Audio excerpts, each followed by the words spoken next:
Hi, we're going to talk about oxidation reduction reactions. You can use a shorter term called redox reactions. And this is something you should have learned in first year chem, but at this point you probably can use a refresher. So that's what we're going to do now. The definition of an oxidation reduction reaction is that it involves a transfer of electrons. So what that means is that one species is going to lose electrons and then the other species is going to gain the electrons.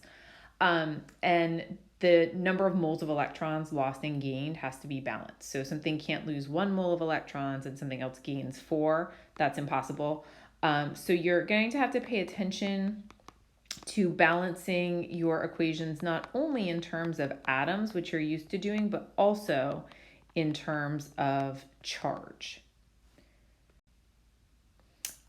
So we will look at this guy. He can be our class mascot for right now. His name is Leo, and he goes grr. Okay, so Leo stands for loss of electrons. Loss of electrons is oxidation. And grr stands for gain of electrons is reduction. So when I learned this back in high school, I always used it to figure out what was being oxidized and what was being reduced. And I will be honest with you, 25 years later, I still in my head say, okay, Leo is loss of electrons is oxidation and grr is gain of electrons is reduction, to help me remember. So I say it's a pretty solid mnemonic device, and it is centered around an animal. So I love it. So this is going to be our first example.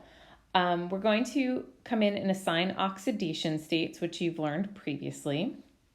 So the first thing we have here is silver nitrate. This is really easy to do oxidation states with it because technically they're charges. It's an ionic compound. So silver always has a +1. This is the nitrate polyatomic ion. So we know that overall it has a -1 charge. If we wanted to go in and do individual oxidation states for the N and the O, we could. It's going to not end up mattering, but I will just review how to do it. So oxygen typically has a -2 oxidation state. There are 3 oxygens, so -2 times 3 is -6. We don't completely want the -6 to cancel because we have a +1 for the silver, so nitrogen is going to be a +5.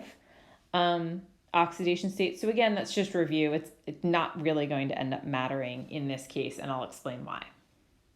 So I was a bad teacher and I did not put in my states of matter, which could have helped a little bit. So here we have copper that's a solid. That means it's copper metal, and its oxidation state is going to be a 0 because it's in its elemental form.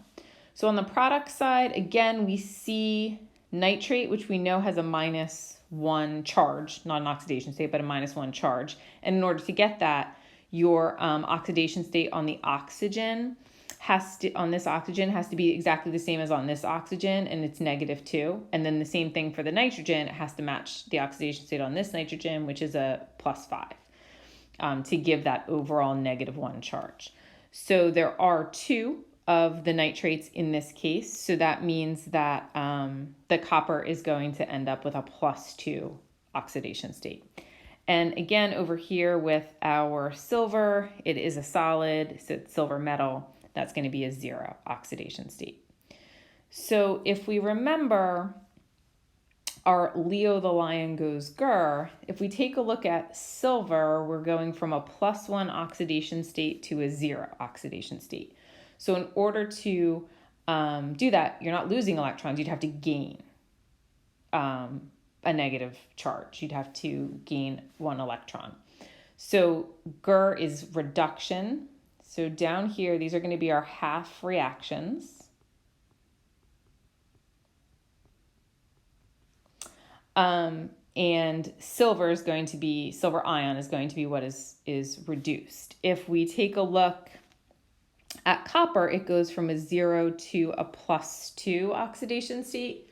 So in that case, negative charge is lost, or electrons are lost. So that's Leo. So our copper is going to be what is oxidized. The nitrate ion ends up being just a spectator ion. So it's not going to be involved in our half reactions.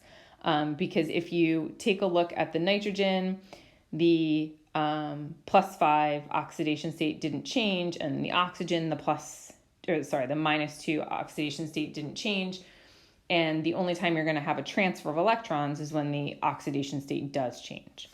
So if we come back to our silver, we said that was going to be our reduction. So we have Ag with a +1 charge.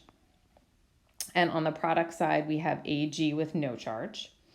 And then that's unbalanced for right now. And then our copper, we have Cu with no charge. And then we're going to Cu2 plus on the product side.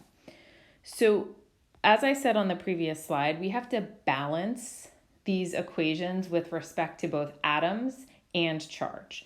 So right now you can see that there's one copper and there's one copper, but over here on the reactant side there's a 0 charge, and here on the product side there's a +2 charge. So that's not going to fly. The charges have to match on both sides. In this case they'll end up being 0 on both sides, but they don't always have to be 0. They just have to match on both sides. So in order to do that, you are allowed to add electrons to either side of the equation. You are not allowed to subtract electrons though. So for our copper, if we add 2 electrons to the product side, we will have an overall 0 charge here, because +2 and -2 is 0, and over here we already had a 0 charge. So that means that's a balanced half oxidation reaction. The reduction reaction, on the other hand, here we're going to need to add 1 electron to the reactant side. And now if we take a look at this, it's a +1 and a -1 is a 0, and then this was already a 0, so the charges on both sides of that equation also match. Also note that this is oxidation, which is loss of electrons, so your electrons will always be on the product side, and reduction is gain of electrons, so your electrons will always be on the reactant side. But the issue here is something I had mentioned. You can't, for example, in this case, lose 2 moles of electrons, but only gain 1 mole of electrons. That doesn't work. So instead, what we're going to have to do is show that this redox reaction is actually multiplied by 2. So if I multiply that through, we're going to have 2 Ag plus 2 electrons yields 2 Ag no charge. And then what I'm going to do is I'm going to take this reaction and this reaction and add them up. So on the oxidation one, I have 2 electrons on the product side. Here I have 2 electrons on the reactant side, so those are going to cancel out. So if I write my overall net ionic equation, I'm going to get Cu solid plus 2 Ag plus, that would be aqueous, my electrons canceled, yields Cu2 plus, that would be aqueous, and then 2 Ag solid. So you can see that if I add up my total charge on my reactant side, I have 0 plus 2, and then here I have a +2 and 0. So on both sides we end up with a +2. So that means it's balanced in terms of charge, and then here I have 1 Cu, 1 Cu, so that's balanced in terms of atoms, and here I have 2 Ag, 2 Ag, so that's also balanced in terms of atoms. And if you go up to this initial equation, which you very easily could have balanced before we started, but I just wanted to show you that it would work out even if you started with an unbalanced equation. If you would come in to balance this, you would say, oh, okay, well, here I have two nitrates. So I need 2 nitrates here, which is going to give me 2 Ags, so I'm going to need a 2 here. And if you take the spectator ion out of that to do your overall net ionic equation, that's exactly what you ended up getting down here. So that's how you write half reactions and make sure that they are balanced. So I want you to think about this. We just did a single replacement reaction, so I'll give you kind of one hint here.